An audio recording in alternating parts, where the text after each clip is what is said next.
मुल्क में कई तरह के मसाइल पैदा हुए हैं, कई तरह के एहतजाज या प्रोटेस्ट चल रहे हैं और इसी दरमियान मुसलमानों के हुकूक़ को लेकर उनकी आवाज़ बनी है आईएमसीआर और तमाम पॉलिटिकल पार्टीज़ के नेताओं को बुलाया गया, जो मिली तंजीमें हैं, तमाम मसलक के लोग हैं, उनको मदऊ किया गया।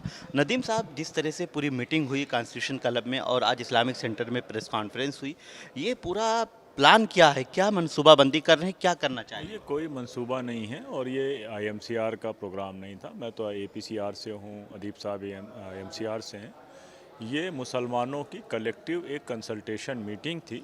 वो कंसल्टेशन मीटिंग में देश के हर सूबे से अलग अलग जितनी प्रोमिनेंट देश में दीनी मजहबी जमातें हैं उनके लोग, जो पब्लिक इंटेलेक्चुअल्स हैं, वो पॉलिटिशियंस हैं, वो अलग अलग फील्ड से अलग अलग लोगों को बुलाया गया।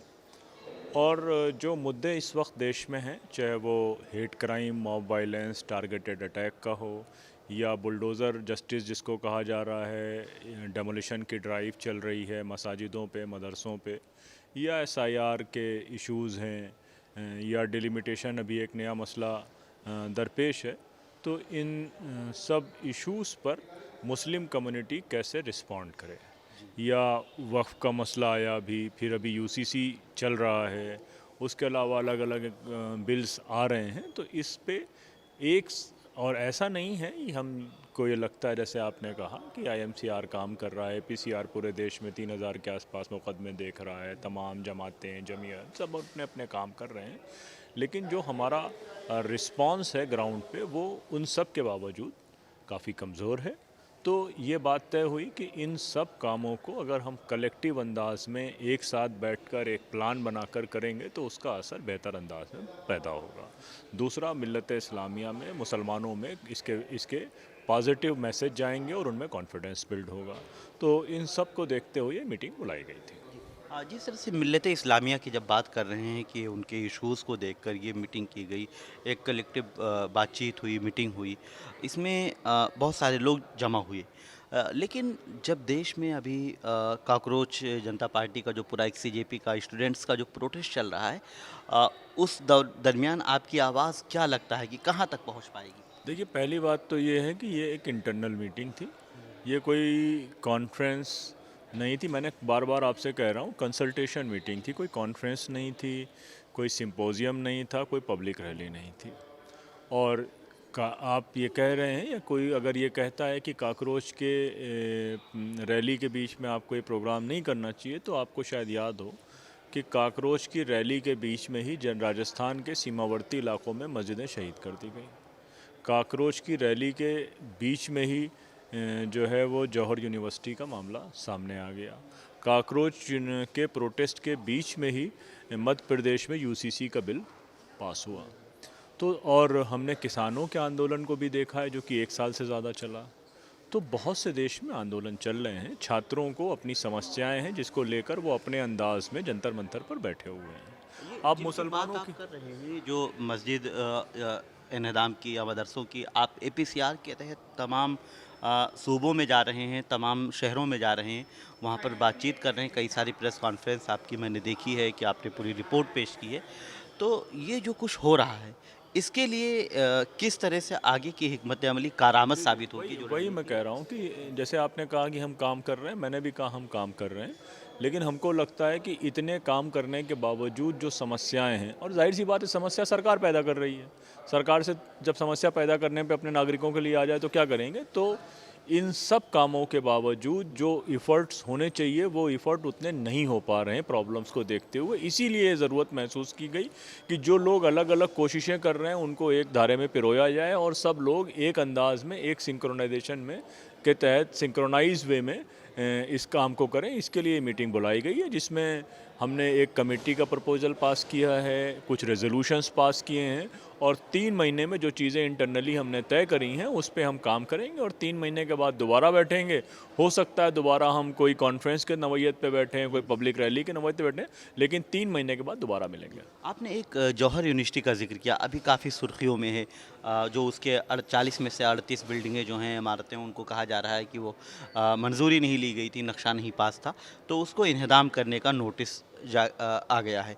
ये पूरा मामला जो चल रहा है, क्या लगता है इस पर क्या आप लोगों की रणनीति बन पाई और इस पर क्या करने वाले? कोई बहुत क्लियर है, उसमें बहुत कमज़ोर मामला है, सिर्फ हवाबाजी चलाई जा रही है। मुझे उम्मीद है कि बहुत आराम से कोर्ट में स्टे मिल जाएगा और इस तरह के केसेस में एजुकेशन नल जो इंस्टीट्यूशन है, जैसे अलीगढ़ मुस्लिम यूनिवर्सिटी है, जामिया है, वो ख़ुद एक ऑटोनोमस अथॉरिटी है। वो अपना उनका बिल्डिंग डिपार्टमेंट होता है, वो ख़ुद अपने नक्शे बनाता है। म्यूनिसिपल कॉरपोरेशन का इतिहास क्या है? दिल्ली में डीडीए ने आखुंजी मदरसे को तोड़ दिया। डीडीए की जो पैदाइश है वो 75 साल पुरानी है। आखुंजी मदरसा 200 साल पुराना था। लखनऊ के जिस किंग जॉर्ज मेडिकल कॉलेज में जिन मज़ारों को मुनहदम किया गया, वहाँ का जो म्यूनिसिपल कॉरपोरेशन है उसकी उम्र 80 साल की है। वो मज़ारें 200 साल पुरानी हैं। जो अलग अलग इलाक़ों में मस्जिद या मदरसे शहीद किए जा रहे हैं वो म्यूनिसिपल कॉरपोरेशन से पुराने हैं। आपको शायद ये याद होगा कि जब पार्लियामेंट का नया बिल्डिंग बन रहा था, जो नया कॉम्प्लेक्स तैयार हुआ है, उस पे कई मस्जिदें अलग अलग इलाक़ों में थीं, उनको कॉम्प्लेक्स के अंदर ले लिया गया है। आज से 10 साल बाद अगर आदमी ये कहे कि मस्जिदें कहाँ से कॉम्प्लेक्स के अंदर आ गई, ये मज़ारें कहाँ से, जब आप एरिया एक्वायर करते हैं तो उन मज़ारों और उन मस्जिदों को अपने साथ ले लेते हैं और उसको इस कॉन्फिडेंस, इस भरोसे के साथ लेते हैं कि आप उनकी देख रेख करेंगे। फिर अचानक आप कहते हैं ये अंदर कैसे आ गई, और फिर उसमें आपके सस्ते नेता अपनी शोहरत बटोरने के लिए और वोट पॉलिटिक्स के लिए उसको मज़ार जिहाद का नाम देते हैं। बहरहाल इन तमाम चीज़ों पर अगर इस मीटिंग के ताल्लुक़ से बात करें तो इस पे चर्चा भी हुई है, बातचीत भी हुई है। हम अलग अलग स्टेट्स में भी जाएंगे, उनको भी मजबूत करेंगे, अलग अलग जो कोशिशें हैं उनको अपने साथ लेंगे या हम उनके साथ होंगे। और जो स्ट्रगल है वो हम कोशिश जारी है, लेकिन सबसे ज़्यादा मायूसी इस बात की है कि इस देश में मुल्क के कानून के custodian chief justice of India हैं, वो ख़ुद एक पार्टी बन गए हैं। आपने जिस काकरोच के प्रोटेस्ट की बात करी, उसमें वकील ने जब उनसे कहा कि वीडियोज़ हैं, लोग बहुत मारे गए हैं, तो उन्होंने कहा उनके पास टाइम नहीं है।